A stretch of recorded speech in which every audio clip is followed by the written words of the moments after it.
Is it advisable to use your keys as weapons in the event of a violent encounter if you don't have anything else at your disposal?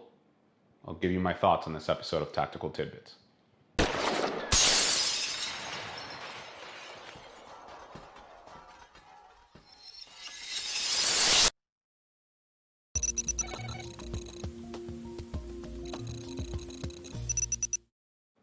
Welcome to another episode of Tactical Tidbits. I'm Herman Morris of Alpha One Tactical. Please help me help as many people as possible to be safer individuals by liking and sharing this video. Okay, so in the last almost quarter century that I've been involved in personal defense, a recommendation that I keep running into by other schools and instructors is the whole use your keys as weapons thing. I've also noticed that this recommendation is especially geared towards women for some reason. So the idea here is that if you don't have any other weapon on you, it's advisable to carry your keys in such a way as to have them protrude from in between your fingers like this when you make a fist, so that if you do have to punch an attacker, it will impart that much more pain and discomfort on him. So is this a good suggestion? No. This myth is based on some very faulty thinking and on several assumptions. For starters, the physics just don't work. If I'm holding the key or keys as tightly as possible between my fingers, the amount of force that I can impart on a target with a punch is many times greater than the force that I can impart on these keys with my fingers to keep them in place.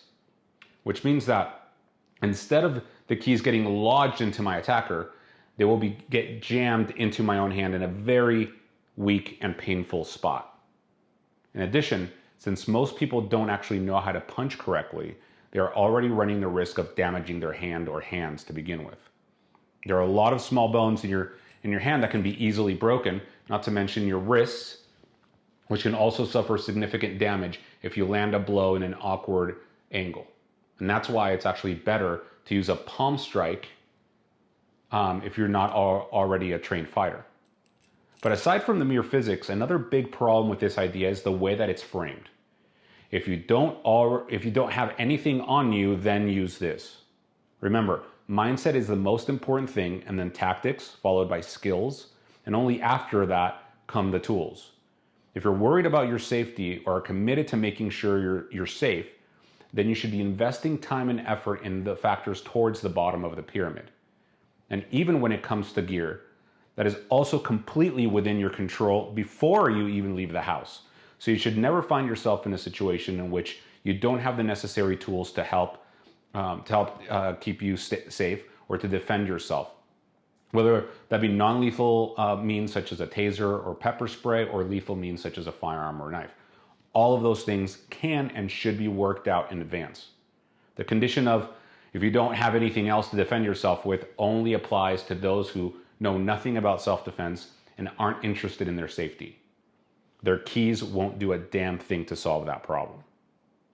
If you want to learn the mindset, tactics, skills, and gear that will go a long way in keeping you and you are safe, visit us at alpha1tactical.com, check out our class schedule, and come train with us. We'd love to have you. See you on the next episode of Tactical Tidbits.